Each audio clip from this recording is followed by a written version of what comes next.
好，又嚟到星期三晚嘅國際自由行啦。咁啊，我係阿欣啦。咁啊，上個禮拜咧，我哋就講單嚇親人嘅事之後，大家嚇完之後咧，我哋今日講翻啲唔係好嚇人，一啲好靚嘅地方啊。咁啊，今日又除咗我有我阿欣之外咧，咁仲有阿豪嘅。係，大家好，我係阿豪。咁咧今日我哋講咩地方咧？阿豪。我哋今日講澳洲。咁其實澳洲本身就一個頗大嘅地方啦吓。係。咁所以要講晒成個澳洲咧，我諗可能要10集8集先可以講到啦。咁啊真係啊。嚇！咁但係如果今日如果有朋友想同我哋傾下偈，咁你可以 ICQ 俾我哋啦。咁 ICQ 係308084705，咁電話係23854492嘅。咁阿豪，我哋今日咧就當然唔會講晒啦，因為即係10次8次先可以講得澳洲啊。咁其實我同阿豪就去過總共4次嘅澳洲啦。咁啊，每次去嘅地方都會有唔同嘅。咁其實4次嘅感覺，其實澳洲即係一個好大嘅地方啦。佢嘅睇嘅嘢，每東南西北咧都會有啲。即係都有啲唔係有啲分別，同埋中間都唔分別。氣候亦都好唔同啦。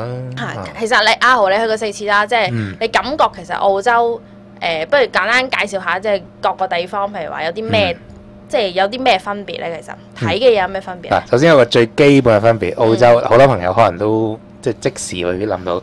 嗱，澳洲係南半球嘅，咁即係其實佢嗰個氣候咧，就同我哋北半球啱相反，即係佢哋嘅冬天咧就係我哋嘅夏天。咁所以如果有啲朋友諗住我哋放暑假嘅時候去澳洲玩嘅，咁其實澳洲咧就好凍嘅，即係應該就係嗱，即係當然要視乎你喺邊個地方。但係本身澳洲都有差別，喺澳洲地域嘅差異亦都有嘅嚇。咁我哋陣間再講呢個嚇。咁但係就即係話冬天咁就係喺我哋嘅6、7月嘅時分澳洲。咁而夏天咧，咁就係都係我哋冬天嘅時間啦。就係話如果朋友喺聖誕新年嗰陣時去咧。澳洲咧就係盛夏啦，所以大家如果想過一個凍嘅聖誕咧，就千祈唔好去澳洲啊，或者係南半球啦，因為冇可能嘅事嚟㗎嚇。咁我自己感覺澳洲係即係東南西北嘅睇嘢都唔同啦，特別係喺北邊啦，佢因為比較接近呢個赤道啦。咁其實佢北邊就有啲似係一啲東南亞地方，即係一年到黑都差唔多係咁嘅天氣啦，譬如 Darwin 啦。咁另外喺東邊啦，近海地方啦，咁就有啲類似接近我哋即係香港沿海一啲城市，即係一啲嘅地方。氣候比較溫和啦嚇。係啦，咁可能大家會想像去澳洲睇，可能係比較特別就係好多動物睇啦嚇，咁亦都有好多自然嘅景觀睇啦，譬如大家比較熟悉嘅Great Ocean Road， 即係大海洋路啦嚇。咁另外咁，但係今日我哋呢啲完全都唔會講嘅。唔會講啊，三姊妹石啊，可能有啲朋友都聽過啦，嗰啲我哋都唔會講。呢啲完全都唔會講，我哋講一個大家可能我諗香港團都唔知，應該有團去大埔，大家都比較少去嘅地方。我相信好少啦。係啦，咁就係澳洲嘅中部啦。咁澳洲嘅中部其實係咩地方嚟㗎咧嚇？嗱，咁大家就想像下啦，即係中國嘅最中心嘅地方係一啲咩地方咧嚇？佢離海洋最遠嘅咁樣嚇。咁其實澳洲嘅中部咧就係好典型嗰啲大陸性氣候嘅地方，就係沙漠啦。日溫差好，即係每日嘅溫差好大啦，咁雨量好少啦，光禿禿咁樣嘅一種咁嘅地貌啦嚇。即係大家去到一踏入呢個澳洲嘅中部，就係覺得有一種好荒涼嘅感覺，就係嗰種啦嚇。咁但係哎呀死啦，咁荒涼喎，沙漠有咩好睇咧？咁啊等陣再講啦嚇。咁但係好多人可能去中部，大家會比較熟悉嘅一笪地方，即係大家可能都係為咗嗰嚿超級巨型嘅石，所以先去啊。咁就係阿爾斯石啦嚇。咁但係不如我哋首先講下去呢個中部咧，其實大家可能揀嘅時間咧嘅日子咧都要小心啲揀嘅。點解咧？係啦嗱，因為其實頭先我哋都講過啦，澳洲咧就嘅季節咧就同香港調翻轉嘅嚇。咁大家可以想像下喎，即係如果你係喺澳洲嘅夏天，仲要去中部沙漠嘅氣候嘅一個地方，你可以想象嗰個溫度係幾高啦。咁基本上咧，就如果係朋友選擇喺12月、1月呢一啲咁夏季嘅月份咧，係唔可能去嗰度參觀，亦都唔會有遊客喺嗰段時間去參觀。我哋就未去嗰段時間去過咧，亦都唔可能去啦。係啦咁啊，聽聞咧，其實嗰段時間咧個温度係40幾，即係日頭嘅温度係40-50度嘅。係啦。咁所以大家你可以想象喺40-50度嘅環境，你係冇可能周圍行嘅。冇可能。咁所以通常嗰段時間就係澳洲中部嘅淡季嚟嘅。係。嚇，但係旺季其實都唔係好長時間嘅啫喎。其實最好咧就係即係我哋夏天嘅時候嚇，即係佢哋嘅冬天啦嚇。咁啊，相對嚟講個温度會比較適宜一啲。嗱，當然我哋講適宜咧都係相對嘅啫喎。係啊，相對嘅。係啦，即係其實嗱，即係譬如俾我哋為例咁樣，我哋喺夏天去啦，咁即係大概7月尾8月頭嗰段時間。咁香港嘅夏天啦，講清楚。咁喺當地嚟講係冬天啦。而家開始講澳洲。OK，講澳洲 OK。澳洲嘅冬天啦，咁7、8月嘅時分，咁去中部咧，其實嘅氣温日頭30幾度啦咁但係夜晚就好涼嘅，可能得翻10度8度咁樣，即係個温差都冇添啊。係啊。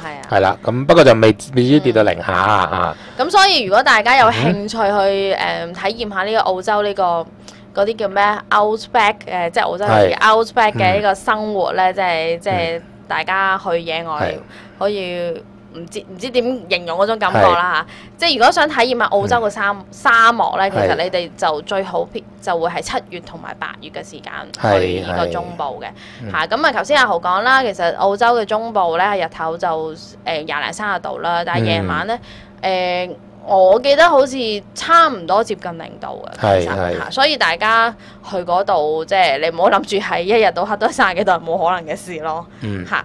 咁啊講個天氣啦，咁啊大家可能會質疑喂，去澳洲中部我去悉尼我就識啫，咁我去中間嗰個大家可能熟悉叫 Alice Springs 啦嚇，一個小鎮啦，一個非常之小嘅小鎮啦嚇，亦都係去呢個澳洲阿爾斯石嘅必經嘅一個城市啦。係。咁有咩辦法可以去到呢個 Alice Springs 呢個小城鎮咧嚇？嗱，其實即係當然不外乎2個方法啦嚇，咁就搭飛機啦。咁飛機其實好似就飛入去嘅航班咧，都唔係太多城市，即係啲主要城市有。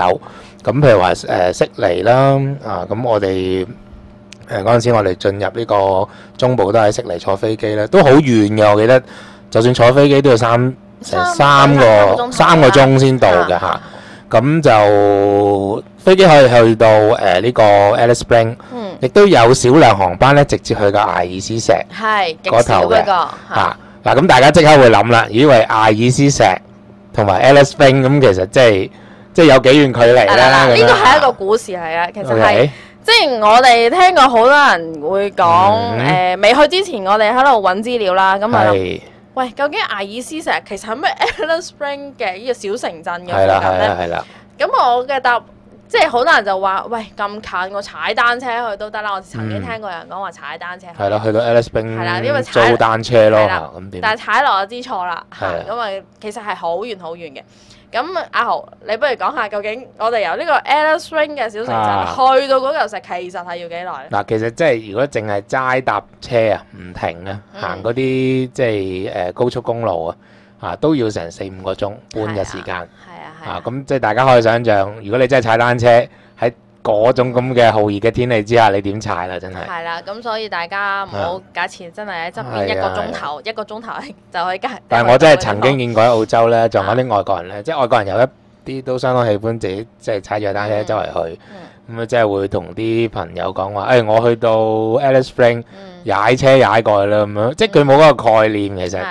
即係原來係好遠嘅，所以教大家就係即係去旅行之前就做咗功課啦。係啦，要睇清楚先。係要睇清楚啦，呢個係一個嘅小心要注意嘅地方。咁啊，我哋除咗飛機之外，仲有另外一種方法嘅喎。咩咧？嗱，如果係搭火車都去到嘅，但係就會有少少繞路啦。咁就係點去咧？就係話嗱，一般朋友可能譬如話喺悉尼、喺墨爾本，即係進入澳洲。咁如果你喺嗰度嚟講咧，就應該就係要先坐火車去 Adelaide。Adelaide 就喺呢一個即係南澳洲省係啦，South Australia 嗰個個省會啦。咁 Adelaide 嗰度咧就有火車咧就北上，咁就入 Alice Springs 嘅嚇。咁就大家如果真係要玩坐火車咧，就真係要預充多個時間啦。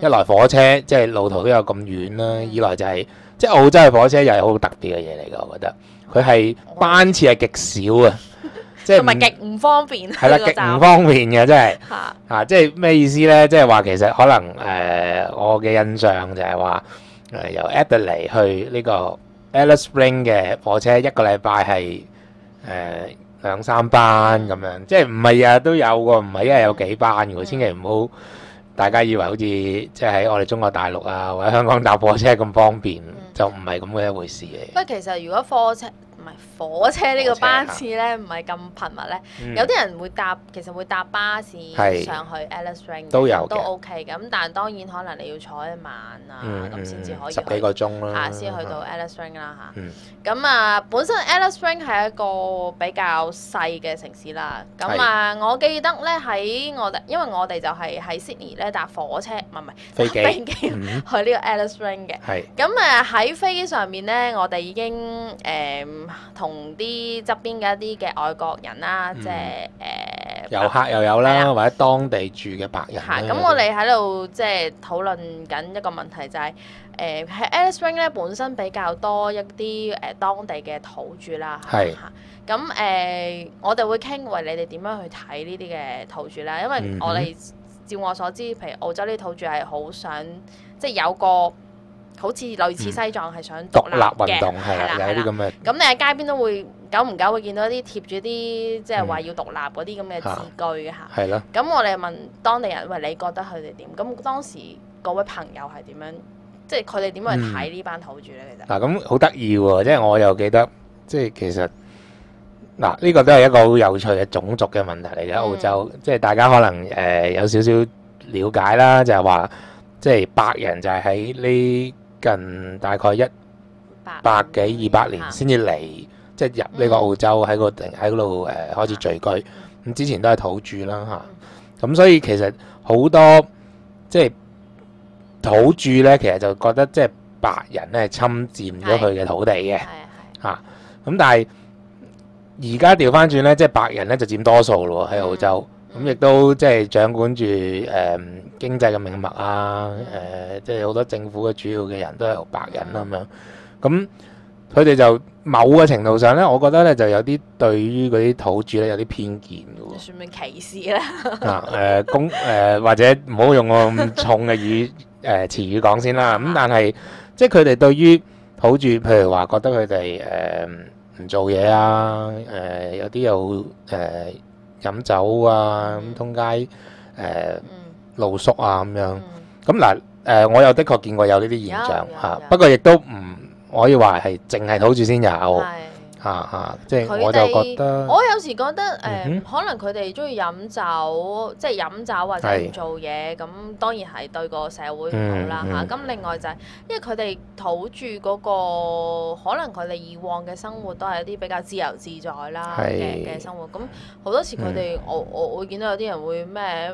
聽過啲白人講話咧，拉住嗰啲睡袋咁喺公園瞓，家人喺度瞓咁樣，咁又話即係我嘅理解，未必佢哋真係一班好即係喺佢哋感覺上好差嘅人咯。即係佢哋生活可能本身即係個文化可能係咁樣咯。係，我甚至會想像其實佢原始嘅生活方式就係咁樣噶嘛，係咪先？即係只不過係我哋即係而家。當地白人用白人佢嘅標準，就即係套落佢哋身上，咁就覺得佢哋係露宿者，即係覺得佢哋就有好多嘢同白人嘅生活唔相稱咁樣。咁當然大家即係如果去到 Alice Springs 咁其實唔係咩土著或者白，即係你唔好見到土著就覺得好驚，或者見到白人就好人啊。其實呢個世界就冇話因為邊個種族，所以邊個種族好人，邊個種族壞人咯。咁大家其實都要注意下，即係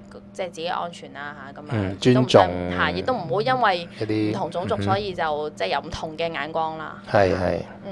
咁其實我哋喺 Alice Springs 嘅市中心就真係遇過好多土著啦嚇，咁有啲都好 friendly 嘅。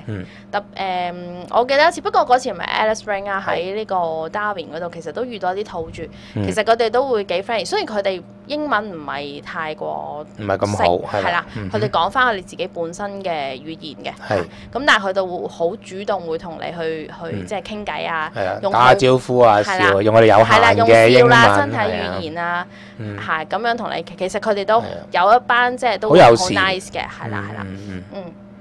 咁Alice Springs 市中心咧本身就係冇嘢睇嘅，冇咩睇嘅咋。其實真係你我諗你去半日已經行晒所有街。好細嘅咋，大家即係想象下，譬如可能係上水石湖墟咁樣幾條街咁樣嚇。係啦。咁當然啦，我哋去 Alice Springs 個原因梗唔係為咗行 Alice Springs 市中心啦。如果係嗰度我就唔去咯。喺嗰度落腳嘅啫嚇。咁其實頭先都講過咧，我哋主要去 Alice Springs 係一個落腳點啦。咁我哋就跟咗一個嘅 tour 啦，就去主要係去 Ayers Rock 啦，或者土著叫Uluru 啦，土著叫 Uluru。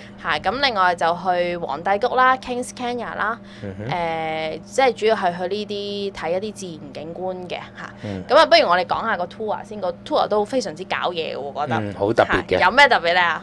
嗱，首先大家一聽到 tour 咁會想象係啲咩咧？係咪即係有人招呼，服侍得你好好，沿途有人介紹，咁啊？坐啲好舒服嘅車，住啲好舒適嘅酒店咁樣，咁啊全部都唔係嘅，係全部都唔係嚇，咁仲要係俾呢個千幾蚊嘅港紙跟咗去4日嘅，千幾蚊港紙大概，咁啊，講下個 tour 先啦，咁個 tour 其實因為7、8月係旺季啦，其實大家如果我就建議大家，如果真係去澳洲嘅中部去玩咧，就最好跟 local tour 啦。因為交通係你唔好想象自己可以揾到交通去嗰啲地方嘅嚇。咁另外你跟 tour 就需要預先 book 定啦，因為始終旺季，亦都因為唔係交通咁方便啦，所以大部分人去嗰度嘅一個目的都係跟 tour 去嗰度噶啦。咁所以係需要預先去 book 定啦。咁我哋跟個 tour 咧就係300幾蚊嘅澳幣嘅嚇。咁啊係咪4日3夜啊？我都唔記得咗先。係啦，4日3夜。咁頭先不如講下住先啦。係啦，先講住啦。咁其實佢成個團就包我哋飲食住嘅嚇，乜嘢都包晒，門票都包嘅。咁但係咧，我哋住係住咩地方咧？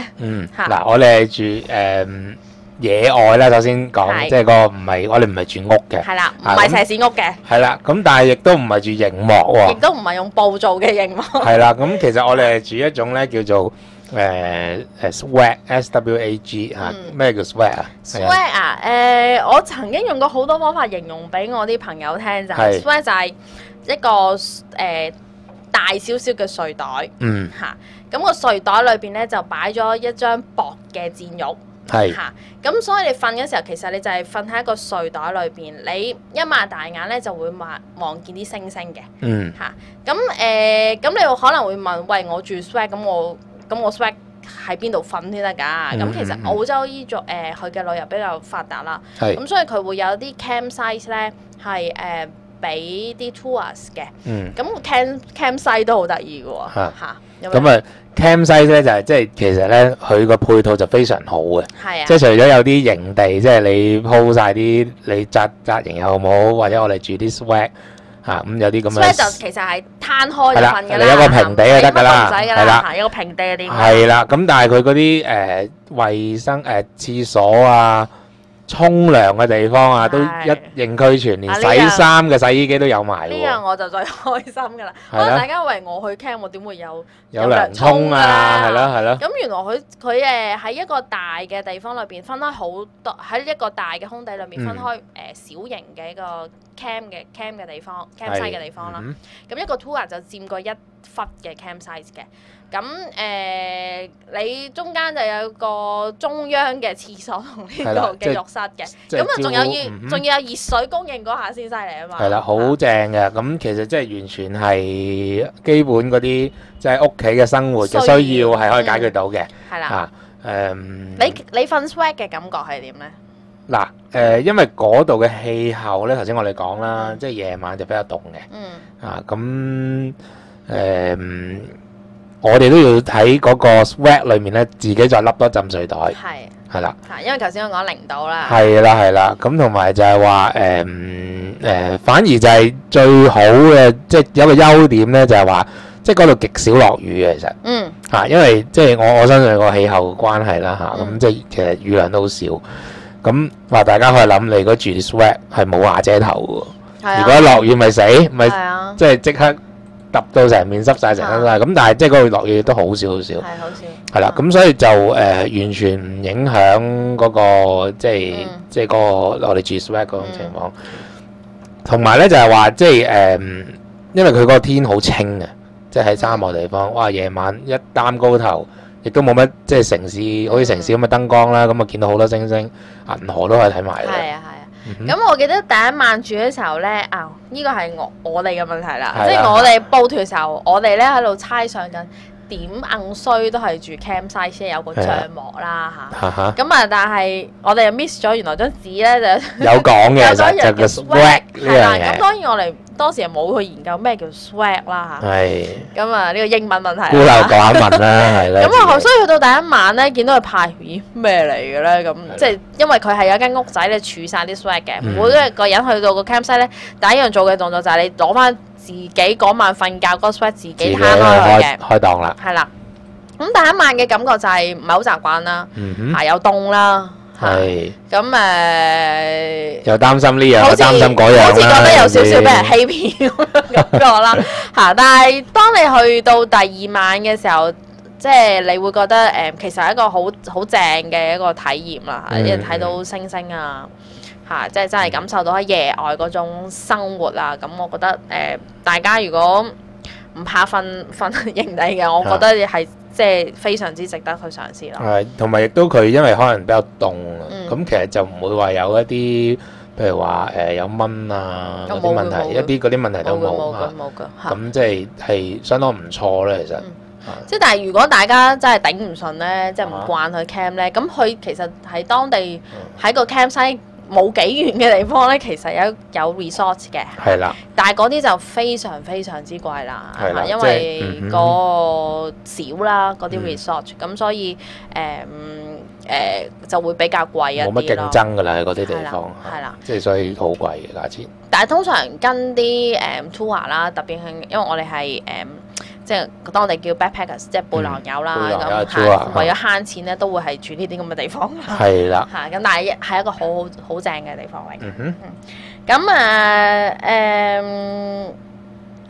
咁去即係住就住呢啲啦。咁其實嗰度 campsite 食嘅地方都食嘅都幾過癮㗎喎。好過癮㗎，因為其實就嗱，即係頭先我哋都講啦，嗱就冇人招呼嘅，我哋呢啲 tour。即係全部都係自己嚟㗎啦，DIY 㗎啦。咁啊點樣搞法咧？即係其實就我哋輪流幫手啦。咁譬如話我記得我同你有一晚好似幫佢煮飯。其實個街咧喺佢哋喺 Alice Springs 個市接我哋嘅。咁佢接我哋嘅時候咧，後邊已經孭住架車仔㗎啦。即係I mean 係嗰個小巴後邊已經有吊住架車嘅，吊住架車係咁就專係等我哋啲背囊或者等啲食物嘅。咁佢已經買定晒所有食物咧，就已經擺咗喺後邊㗎啦。咁嗰一晚咧，我哋就要幫手，因為個街咧又係司機又係導遊，咁乜嘢都係佢搞㗎啦。咁仲有女仔添，咁所以我哋每一晚都要幫手去煮嘢食啦，輪流煮啦。咁當然啦，同團有啲人就你會有啲眼火爆就見到啲唔煮淨喺度等食嗰啲咧，咁都即係好難避免啦。出嚟玩就有呢啲嘢。咁第一晚就試過啦，大家有幾個咁坐喺度等食啊，煮完嗰個竟然係最後先有得食嘅，咁大家好多投訴嘅好似。但係大家即係要即係忍落下啦，大家始終玩啊唔好為咗啲咁少嘅事而爭拗啦嚇。咁但係大家如果想一展呢個精湛嘅廚藝咧咁喺嗰個地方係非常之一流。但係你要記住你係要煮10幾個人食嘅嘢咯。係啦，咁其實都係即係一個幾得意嘅經歷啦咁即係自己要動手去做嘅咁另外有一個特別咧，就係我哋每晚要每一日咧係出 tour 咧有一個指定動作係一定要做嘅，你記唔記得係乜嘢？每一個 tour 啊，每一日晏晝都要做嘅。係我哋出嚟玩我記得啦，嚇要去執柴啊。係啦。啊咁執柴做咩咧？啊，咁不如我哋睇下要執柴做乜啊？咁就其實咧係嗱，因為我都頭先講過，夜晚咧就好凍咁嘛，即係日頭啊熱啫，係咪？咁我哋冇暖爐，乜都冇㗎，喺野外地方面搞，咁就即係靠個點，即係用啲柴點堆火，喺附近個 camp 附近就取暖。咁但係咧就日頭，因為佢喺路邊咧，其實就好多啲枯死咗嘅樹木嘅，咁啊冇嘥，咁啊有時個司機就會停一停，就落去幫手執柴咁樣。司機即係導遊啦。係即係司機又即係導遊，又即係幫我哋 organize 所有嘢。每日嘅應該3-4點或者朝早嘅10點零11點咧，佢就會停咗，叫我哋見到啲靚柴，我哋就要齊落去執完仲要咧。同埋要識睇嘅喎，其實。係啊。咩靚咩？而家我都唔係。我哋揀咗好多，佢都唔要。係啊，即係要識睇，可能係咪唔知夠乾啊？係啊，夠乾。即係你用啲點咁。咁同埋佢會揀啲比較大少少啦，即係多數大嘅，咁可能即係襟燒啲啦，因為燒成晚嘅。係。咁啊，執完之後綁上架車度啦。咁啊，我諗呢個經驗大家好少去 local tour 會有要幫手執柴。澳洲嘅啦。仲要澳洲啲咁發達嘅地方。嚇！咁但係其實去到嗰度就唔到你。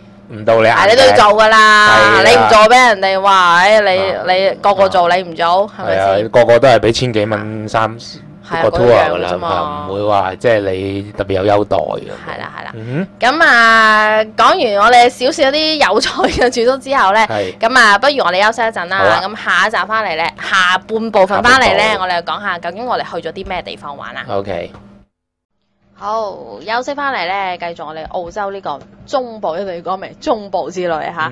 咁上半部分就講咗一啲即係教大家點去啊咁樣嘅。咁下一半部分咧，不如介紹下啲景點。但係你去咩景點咧，其實就同你跟咩團係好有關係嘅喎，係咪咧？其實喺澳洲跟去中部嘅 local tour 咧，其實都有好多種嘅。咁有啲又話唔知包你一次去睇呢個阿爾斯食日出一次，日落一次。有啲話哇，俾多你去睇2次日落咁樣嚇，即係唔同嘅團咧，其實都嗰個分別都幾大啦。咁譬如講翻我哋自己跟嘅團啦，咁我哋係跟咗4日3夜嘅嚇。咁主要佢嘅特點咧就係對於影相嘅人就非常之好，因為佢會帶我哋去睇2次阿爾斯食嘅日落嚇。咁會睇1次嘅日出啦嚇。咁另外一個特點就係行山都會比較多嘅嚇，即係用自己隻腳去行。咁點解要行咧？有時即係其實有啲朋友可能覺得，哇！我跟團就梗係行㗎啦，係啦。咁但係喺嗰度咧就冇得咁樣搞法嘅，即係啲車咧就唔好似香港咁樣可以咧通到上山頂嘅。我諗我哋每日可能都有行6個鐘頭到啊，應該起碼。即係頭先阿欣你咪講過皇帝谷啦，Kings Canyon。咁其實即係如果你真係要欣賞 Kings Canyon 咧，你係要行佢一啲徑嘅，佢一啲指定嘅一啲行山徑。但係都唔係好似我哋嗰啲咁靚嘅，其實係即係你可能嗰個石級，佢都作咗一啲石級嘅，都有砌嘅。但係嗰個石級係只係夠一個人行嘅啫，即係你。個其實後邊就會排晒隊噶啦，你行得慢嚇。咁就但係即係嗱，其實行山咧就好特別喎喺嗰度，即係大家想象下，因為嗰個天氣咧實在太熱啦，即係就算我哋喺冬天嘅時分去，當地冬天嘅時分去咧，其實冇可能咧喺日頭中午嗰啲時間行山嘅。因為日頭可能講緊都30幾40度嘅。係啦，咁其實我哋就個團咧，譬如行山嗰啲時間咧，就會點樣安排咧？就係好早。攞住啲電筒摸黑喺個 swag 度擒出嚟，跟住收被、收檔、收睡袋，食早餐都未天光，可能都係5點都未。嗱，因為大家記住冬天喎嗰時5點幾實未天光啦，係咪？咁就出發㗎啦，啲背囊就要攬翻走㗎啦咁樣，咁就嗱，不過就有一個好處就係話，通常咧我哋就會係喺嗰個起步嘅附近度紮營，即係喺起步嘅附近度住嘅嚇，唔係紮營。都唔係㗎。睇下邊一日，睇下邊一日嚇。咁但係有時都要坐一啲車嘅，咁就去到起步嘅地方，都唔會相距好遠。係啦嚇，咁就你記唔記得第一日咧，我哋去應該係第一晚瞓完呢一個好唔慣嘅 swag 之後咧，咁第二朝就俾阿導遊吵醒，4點半起身啦。跟住佢真係，因為你 open 噶嘛，咪逐個吵醒你咯。係咯，一腳鏟埋你。OK。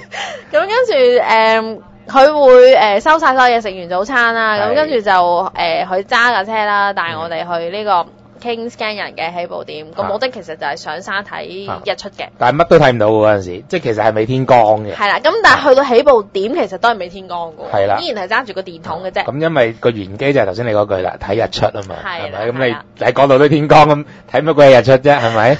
另外一個就係因為你好似阿豪講啦，你晏啲其實係唔可以行嘅，係太熱啦。係啦，就算7、8月都係咁，即係好熱嘅，即係可能大家未必可以咁，即係唔係好理解啦嚇。咁我可以解釋俾大家，夜晚可能就要着呢個羽絨嘅，即係或者係或者 Gore-Tex 啦。但係日頭大家可以短衫短褲出街嘅嚇，即係嗰個差別會係咁大。一日四季啦嚇，咁所以晨早流流咁鬼凍，摸黑揸住先電筒，跟住就擒上山啦。嚇，即係對於唔係太過習慣行山嘅人，其實都會幾辛苦啦嚇。即係你哇，大佬我跟團4點半叫我起身，跟住咁辛苦上去行山，不過我都冇問題，應該大家都冇問題嘅。應該都冇。我都唔係成日行山嘅香港。咁但係大家上到去就知道係值得嘅嚇，即係你要行上山，好似行咗個幾鐘頭。係啦，咁其實去到一個比較高嘅地方，咁同埋空曠一啲。咁就亦都好好彩啦，即係其實都冇乜雲冇乜雲嘅阻擋啦，可以見到日出。不過我估喺嗰度見到日出嘅機會相當高，係啊，因為沙漠地方，基本上大部分都時間即係雲都好少噶啦，真係。係啊。咁你好辛苦摸上山啦，但係佢唔會原路落翻嚟嘅，係即係唔使走回頭路。係啦，咁落即係佢，但係咧你一定要跟住個街行嘅，因為本身 Kings Canyon 係冇任何嘅指示牌嘅，只有個街識行嘅啫，冇人係識行嘅。咁另外因為佢喺 Kings Canyon 附近，佢會帶你去一啲景點啦，譬如大家好熟悉嘅，即係我唔知大家有冇見過一幅相，就係大家趴晒喺度望落去係個峽谷啦，深谷嘅係啦，係啦，咁佢會帶你哋去睇啲，或者途中佢會介紹一啲嘅沙漠一啲植物俾你聽，乜嘢咪，雖然我完全都唔識佢啦嚇，咁但係佢都會介紹俾你聽，嗱呢啲沙漠植物有咩特點啊，即係好乾啊，冇水啊，幾耐都得啊咁樣嗰啲嚇，係啦。咁頭先你講嗰個我仲有補充少少。頭先你話有一個景點咧，就係啲朋友去參觀嘅時候就趴咗喺個懸崖邊望落去，係一個好深嘅峽谷啊嘛。咁就我記得就啲外國人都幾鬼死大膽喎，即係夾到好出嘅喎，仲攬住個相機指內影相。我唔知影咗啲咩。我諗喺香港如果有啲咁嘅峽谷咧，已經圍晒啦。係啊，唔會俾人哋即係接近㗎啦。嗰度係冇欄嘅，完全係。咁就啲外國朋友咪話，即係下邊好多眼鏡咯。係啊，跌咗好多嘢。跌咗好多嘢都執唔翻㗎啦啫。係冇可能，係冇可能。個人跌咗落都執唔翻，我估計深不見底嗰隻峽谷嚟。我就唔夠啦嚇。我都冇影相。我就影嗰啲趴喺度嗰啲人。係咯，我影嗰啲趴喺度，我哋都幾得意，有興趣可以嚟俾大家分享下嚇。係。咁行咗好似成3個鐘頭啊！另外咧，我記得行嘅途中咧有一個好特別嘅地方啦，咁佢哋就叫做伊甸園啊，咁啊唔知點解喺啲咁溜楞嘅地方，喺啲峽谷都竟然有兩隻鴨仔喺度咯。係啦，有氹水，係咯，有兩隻鴨仔喺度游下游下。跟住你餵佢，有兩棵樹，係啦，我餵嗰兩隻鴨，佢有人擺落去。咁啊，梗係㗎啦，咁樣咪同埋其實即係大家想象，其實 Kings Canyon 咧係冇乜樹嘅，即係佢係啲光禿禿嘅。山頭咁樣，係點解會有氹水喺度嘅咧？係啦，咁即係所以你話叫伊甸園個名改得幾漂亮啦，即係喺沙漠當中嘅一點綠洲啦。咁係 Kings Canyon 一啲比較你唔使太過擔心自己嘅能力，就算你唔係太過習慣行山，其實你慢慢行都冇問題嚇，因為佢喺啲比較斜嘅地方咧，其實佢就起咗啲樓梯喺度嘅，係咁你可以跟住個街啦，行樓梯落去，其實嗰個嗰個都唔係太大問題。同埋互相照顧啦，係啦其實即係係啦我哋同團都好多即係外國嘅朋友啦嚇，咁大家都係即係各自係啊嚟自唔同嘅國家，咁但係即係大家咁好彩喺嗰3幾日裏面一齊玩。不過就要即係要互相照顧。我就覺得有啲小心呢一樣嘢就係唔好覺得譬如有啲即係鬼仔鬼妹佢哋行山係砰砰聲咁喺你前面，即係自己唔好太過心急啊，要跟住量力佢哋，而為啦係啦，要量力而為，量力而為唔好以為自己太慢啦，唔係幾好啦咁。又冇乜所謂嘅其實冇乜所謂嚇，嘅，即係佢又唔會話即係歧視你啊定點係唔會嘅完樣，全又唔會嘅嚇。咁你即係當然嗱，有時即係我哋即係自己按自己嘅體力啦嚇。咁我都會建議啲朋友，其實如果真係去呢啲行山團咧，即係可能都要操練一下好少少。係即係你體能好少少咧，都會有啲幫助。所以我第一日行完之後已經周身骨痛啦。係啦，你真係少鍛鍊啊嘛。係啊。咁除咗 Kings Canyon，其實Kings Canyon 係一個值得去啦。咁最值得去嘅當然唔係即係 Kings Canyon 好睇，但係另外一個更加要去睇嘅係咩？主菜啊嗰個。係主菜係。咁叫做 Ayers Rock 啦，中文叫艾爾斯石。嗱，而呢個名咧就係咧係白人起嘅，係啦。OK，咁土著叫咩咧？土著叫我唔知有冇讀錯，Uluru 係啦，咁咪。即係我諗讀嘅時候我都記咗好耐先記到呢個名。讀嘅時候要揾隻手拍下個嘴咁樣，咁咁啊，嗰度又特登教我哋呢個字點讀㗎，因為我諗都比較少外地嘅人會咁樣讀啦。咁呢嚿咁嘅石咧，其實有咩咁值得睇呢？嚿咁嘅石，可能大家睇相其實就想像唔到究竟佢有幾大啊。不如你知你形容下俾大家聽，究竟嗰嚿石係有幾大？嗱，我用一個方法嚟講，就係話嗱，你要圍住嚿石嘅邊緣兜一個圈，要幾耐咧？咁樣4個鐘。係啦，要行一圈要4個鐘頭。4個鐘。係啦。咁其實喺可能有啲人未見嗰個石啦，但係唔知大家讀書嘅時候咧，有冇讀呢個地理科啦？地理科咧，我記得好似中4嗰年嗰本地理書咧，就係嗰嚿石嚟㗎啦。係，我唔記得喎呢啲。係啦，小寶讀地理嗰啲。唔係，同埋嗱，仲有一樣嘢就係嗰個澳洲個旅遊局個廣告咧，都有呢一個 shot 嘅。係啦。咁留意下大家朋友睇電視。咁嗰嚿石其實旁邊咧，阿豪就話要行4個鐘頭啦。咁當然，如果你跟 tour 未必有咁嘅時間俾你兜一個圈啊。咁我哋亦都冇兜到一個圈嘅。但係佢喺嗰嚿石旁邊咧，就其實有幾種玩法嘅。其實喺嗰嚿石度，你咪齋睇。即係行下啦。咁另外其實佢喺側邊咧有啲 tracks 嘅，係平路嚟嘅，即係圍住嚿石啦，好似頭先行4個鐘。咁其實佢就會將嗰4個鐘頭嘅 tracks 其實就分開幾段嘅。咁就可以大家量即係計算下自己時間可以行幾多。兜一個圈就4個鐘，有時淨係行一小段咁1個鐘，咁沿途有啲咩睇咧？咁樣。咁嗰嚿石其實係對於土著嚟講係嚿神聖嘅石嚟嘅。咁喺嚿石咧我唔知點形容俾大家睇，但係嗰個石附近有啲窿，好大嘅窿咯，我認為係。山洞啦。咁佢哋就對於土著嚟講，嗰啲係神聖嘅一啲地方嚟嘅，甚至有啲人話就最好唔好影相添嚇，即係如果俾土著睇到就唔係幾好啦。同埋佢哋有啲圖騰，即係刻咗喺嗰啲地方。係啦。咁即係當然有一啲特殊嘅意義啦。咁呢個係呢個溫和嘅呢個他條玩呢個 Uluru 嘅方法啦。呢個激嘅方法咧，唔知大家有冇聽過咧？就係擒上去呢個 Uluru 度嘅。係啦，咁即係其實就係一咩回事咧？就係喺嗰個石咧，咁有某一個位置咧，就特別有一條鐵索、鐵鏈就喺個頂度抌落嚟嘅嚇。咁做咩嘅咧？就係嚿石好斜嘅，其實大家即係唔好以為係即係好容易上口。唔係詳細啲講就係開頭嗰段就比較平啲少少嘅，開頭平啲，越上越斜嘅。越上就直情等於有啲人話等於90度角㗎。係啦，咁咧就其實嗰條鐵鏈咧就係街住啲人咧就咁樣尋上去，好多外國人就好鬼死中意上去喎，真係嚇。咁但係就即係我哋唔知真定假啦，就即係去到當地咧都成日聽人講話即係每隔即係1年就有幾單咁樣，即係喺嗰度咧跌咗落嚟，咁啊冇噶啦。頭先講過啦，嗰嚿石其實對於土著嚟講係一個神聖嘅石，其實土著就極唔願意咧，就俾白人擒上去㗎。咁所以我自己就覺得啦，就最好唔好咯。第一自己嘅生命嘅問題。係啦，好大，即係真係有一定危險性嘅。你咁樣咧，嗰陣時我哋入去，其實係一個國家公園嚟㗎。嚇，咁其實你入場嗰時候咧，佢都有要俾錢嘅。入場嘅時候咧，就有張嘅單張就會講俾你聽啦。我哋每一年呢度咧擒上嘅石咧，有幾個人死咗㗎啦，即係好危險啊！乜乜乜，而且對於土著嚟講係神聖嘅，我哋唔建議你擒上去嘅。係有一段咁嘅嘅嘢嘅。咁但係當然。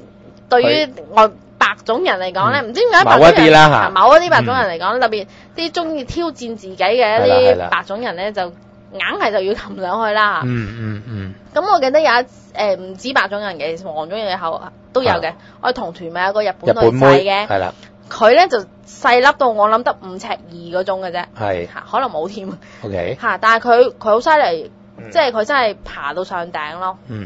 咁當然啦，我就唔係好太過建議大家咁樣滿足一種征服嘅心態。我其實之後同佢傾下，我又覺得即係上面，我就聽人講上到好大風啫喎。係啊，個景冇乜特別嘅其實。因為上到去其實周圍係乜嘢都冇噶嘛，係一個沙漠地區，只不過你喺一個沙漠地方有個高位咁望翻落個沙漠度。係啦。但係其實上到去，我諗你冇乜辦法影到相。純粹滿足一種虛榮心。係你上到去其實係企都企唔穩嘅，咁我覺得。即係尊重我哋嘅文化就唔應該上去啦，係咪？即係我哋都好多呢啲咁嘅觀念嘅啫。我覺得係不過呢啲即係自己選擇啦，自己選擇啦嚇咁樣。咁我哋就選擇咗就冇爬上去啦。咁但係其實玩Uluru另外一個最值得即係對於攝影嘅發燒嚟講，其實係最值得就可能係睇佢嘅日落日出啦嚇。我自己感覺好似係日落會比較靚嘅，係咪咧？嗱，因為點解咧？其實點解要日落日出先？首先呢個又好特別嘅嚇。咁因為嗱嗰個石咧就即係四周圍都好空曠啊，冇嘢阻擋。冇高嘅。係啦，周圍都係平地嚟嘅。係啦。即係零零舍舍有嚿嘢隔咗出嚟咁樣。咁嗰個特點咧就係話，即係嗰個陽光咧喺日出日落嘅時段咧會有唔同嘅色咁啊嚇。咁就打咗嚿石咧，就反射咗唔同嘅色出嚟。咁所以咧，啲朋友如果係觀賞又好，影相又好咧，即係其實就會係捕捉到唔同顏色嘅阿爾斯石。係啦，咁其實睇顏色咧，睇日出唔係睇日落咧。咁你揀一個位，佢其實日落時間經過嚿石好短嘅啫，可能講緊係10零20分鐘。20分鐘嚇。咁我開頭就係一嚿黑掹掹少少深紅色，即係未有太陽光照射，即係夕陽光照射嘅時候。跟住慢慢咧就會變咗深金黃色㗎啦，開始慢慢漸黃，跟住變咗金黃嘅。咁但係金黃得嚟又帶點紅咯，即係有啲橙。大家想象下嗰個太陽落山咧，落咗少少，咁越落越紅咁嘛都係。係啊，跟住變咗橙色，跟住再過一段時間就又黑翻晒啦。係啦，咁其實最值得睇都係呢個即係呢個階段即係佢不斷轉色。我唔知你記唔記得咧？我哋去影相咪有條路嘅，直情喺嗰個位好正嘅。有啲 tour 咧，貴價嘅 tour 咧，直情喺嗰度嗰條 track 嗰度咧，係擺張台鋪大布，跟住喺度飲紅酒嘅，係啦，食即係搞到好 grand 咁樣嘅。係啦，咁呢啲係貴價團啦，我哋呢啲就喺度食餅嘅啫。我哋食餅飲有冇嘢飲啊？好似冇，飲水咗好似都係。係啦。咁啊，但係唔緊要啦，咁1分錢1分貨啦。係啦，但係我哋 enjoy 個景啊嘛。但係日出就唔好，我就唔好睇啦。日出就，日出咧其實佢喺你知即係日出就落日出梗係唔同位㗎啦。調翻轉啊啲人，日出咧。我哋其實喺嚿石好近，即係我哋睇日落其實離嚿石都有一段距離㗎嚇。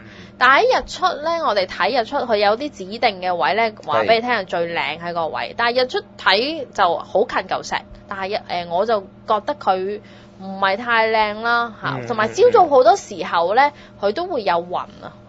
咁所以你睇到日出靚嘅石咧，其實個機會就相對比較低嘅，因為個街其實都咁樣同我哋講。咁所以佢個 tour 嘅 selling point 咧，都會係喺日落嘅時候睇2次，唔會話俾你聽日出去睇2次㗎。係咪先？一定係日落去睇2次㗎，因為日落真係比較值得去睇。係啦。咁啊，當然喺嗰度我哋影咗唔少相翻嚟啦。咁啊，大家有機會啊，俾大家睇下啦嚇。咁另外去完呢嚿石之外咧，咁有一笪嘢都好搞笑嘅一個景點。好搞笑嘅景點呢個係一個好搞笑嘅景點，可能呢嚿會比較少啲人熟悉㗎。係咩地方？嗱，你話搞笑，我即刻諗起點搞笑嘅。因為佢咧就係亦都係類似呢啲阿爾斯石咁嘅石，不過佢咧就係5嚿細嚿啲，就拍埋一齊嘅。有高有低咁樣啦嚇，圓圓地嘅嚇。即係嗱，好大㗎嗱，成座山嚟嘅，你記住，唔係5嚿用手拎得起嗰啲石啊！我記得第一次咧去見到呢5嚿幾嘢，係我記得係應該係某一日嘅中午嗰時候嘅。咁我哋咧就喺某一個亭嗰度，唔知咪叫亭咧。咁我哋食我哋嘅午餐嘅嚇。咁但係講俾大家聽，我哋午餐食咩啦？陣先講啦嚇。咁啊喺個亭度見到5嚿石，咁得意嘅咧，咁圓揼哚嘅咧嚇。咁又啱啱5嚿嘅喎，光禿禿噶嘛，因為嗰啲石上面冇任何植物噶嘛。係啊。咁點解話搞笑咧？就係因為其實我第一次見嗰幅相係呢5嚿石咧，就唔喺嗰度啦。咁我就係應該第一次去澳洲，咁就喺Melbourne 嘅一個青年旅社，係啦，青年旅社。咁佢哋有啲宣傳單張咧，即係介紹去澳洲中部呢個地方參觀，咁有啲咩睇。咁佢嗰個單張嗰幅相咧，就係影住呢嚿石，跟住前邊咧就 key 咗5個光頭佬嘅嘅半身上去。咁好搞笑嘅就係，即係嗰5嚿石咧，就 exactly 咧就好似5個光頭佬咁嘅形象嘅，個樣。咁啊，呢幅相好經典嘅，我覺得，即係好多人見到呢幅相都覺得即係會諗起呢5嚿石。咁個名叫咩？你可唔可以介紹下？哎呀，真係難搞啦！嗰個呢個土著文係咪土著文叫咩咧？睇先，嗰個叫做 Kata Tutta 係啦，都唔知係咪咁讀嘅。係啦，咁如果係白人咧就叫 Olgas 嘅。係啦。咁點樣玩呢5個光頭佬咧嚇？有咩？即係你唔好唔係淨係遠睇噶嘛？遠睇當然你影相啦嚇。我哋係點樣玩嘅咧？嗱，我哋就直情係行去嘅，即係行到去嗰個石嘅下邊嘅。咁佢就細啲嘅嗰幾個石，即係冇頭先我哋講阿爾斯就唔大嘅嚇。咁同埋即係佢有啲小徑嘅，即係你可以喺佢周圍咁樣行啊，咁即係睇下佢有啲即係啲比較特別嘅啲怪石嶙峋嘅一啲景啊，一啲石頭啊咁樣。我記得嗰次咧，我哋係晏晝導遊帶車我哋去嗰度嘅，咁啊諗住行山啦。但係最慘係朝早我哋喺呢個阿爾斯石咧，就已經玩咗一大輪啦。粗到呢個行到即係有啲人會擒上去啊，又行咗幾粒鐘啊咁啊，咔哩咔啦。咁咧去到嗰嚿石度咧，已經差唔多有我哋一團應該大概有15、16人到啦嚇，咁但係已經有5個已經冧咗啦，係啦，咁啊已經匿喺架車度，我唔行啦，我唔去啦，即係唔行上山啦，已經匿喺架車度瞓覺啦嚇。咁同埋即係佢哋夠皮啊嘛，係啦，即係佢覺得個主菜都食完啦，係啦，咁呢啲咁嘅石有咩特別啫？不過我覺得唔去就嘥嘅，係嚇。點解咧？其實去呢5嚿石除咗有幾個玩法嘅，有啲人就即係中意刺激咧，可以行一啲比較斜嘅山路，可以行個零2個鐘頭，去某一笪地方集合啦嚇。咁另外你唔想行嘅好辛苦，其實你可以揀條短啲嘅路咧，都去翻同一個地方嘅。咁幾條 track 嘅，我覺得佢。咁嗰笪地方，我哋集合嘅地方係一個非常非常之值得去嘅地方嘅，咁叫做 Valley of the Wind， 係啦，係咪叫風之谷咧？中文啊，我都唔知嚇。咁咪形容下嗰個景象係點樣咧？我哋企嗰個位咧就高位嚟嘅，咁兩邊其實就係應該話我哋喺個峽谷嘅中間兩邊夾住我哋兩邊係山嚟嘅，係兩個即係峽谷凹咗落去個位，就我哋企嗰個位啦。咁你可以想象我哋企嗰個位凹咗落去，跟住就兩邊山望出去啦。由我望出去，其實係一個我覺得係一個世外桃源嘅地方咯。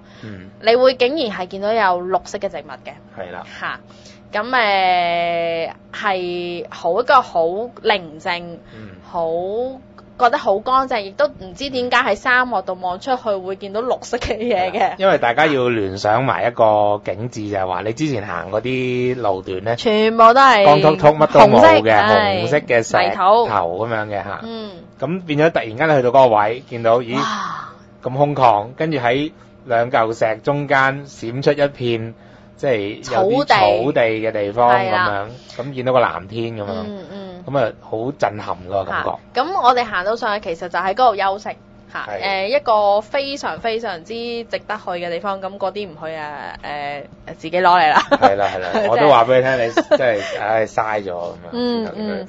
咁主要就即係你，但係去呢啲地方其實你都即係好似頭先咁講啦，你要即係比較有骨力啦，因為所有地方其實都係要行㗎咯嚇。咁頭先曾經講過啦，就話我哋去呢個 August 嗰度咧，都唔知有咁讀 August 係。咁我哋咪喺嗰度第一次見到佢咧，咪喺度食午餐嘅嚇。你記唔記得我哋每一日午餐都係同一樣嘅嘢係咩嚟？三文治啦嚇，不過就即係自己夾嘅，我就記得嚇。即係其實佢就帶備，即係佢會帶埋啲肉啊啲。火腿啊、生菜、番茄咁切就要幫手切㗎啦，咁輪住做，咁切完之後就大家喜歡邊樣就揀邊樣，咁自己攞啲麵包去夾咁樣嘅。咁即係我諗外國人嘅早餐，外國人嘅午餐都係咁啦嚇，咁又唔會有啲咩。即係唔會開爐，唔會成㗎啦，咁食麵包嘅啫。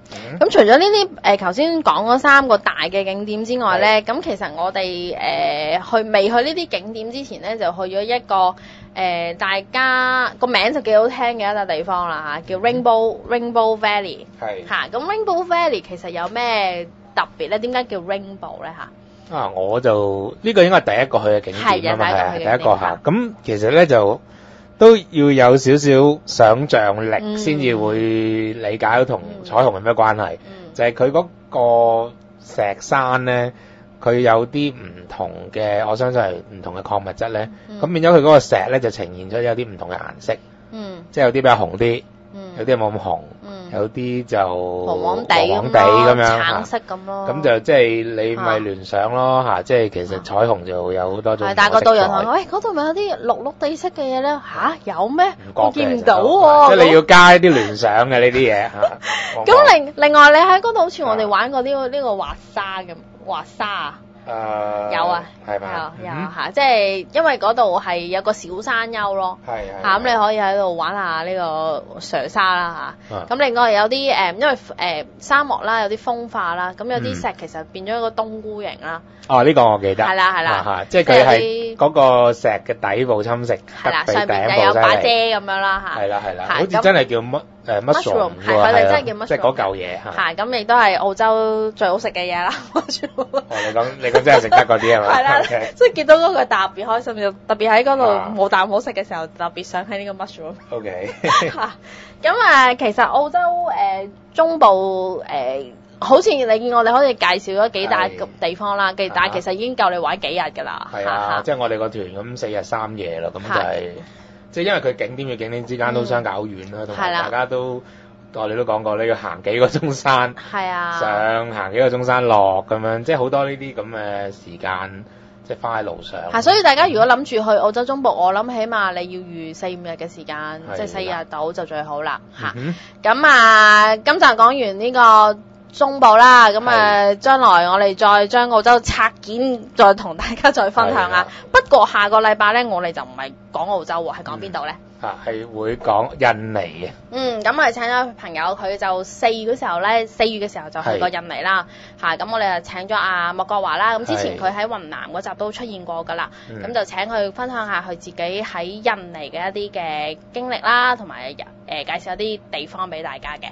咁就今日時間差唔多啦喎，咁就下個禮拜再見啦，拜拜。拜拜。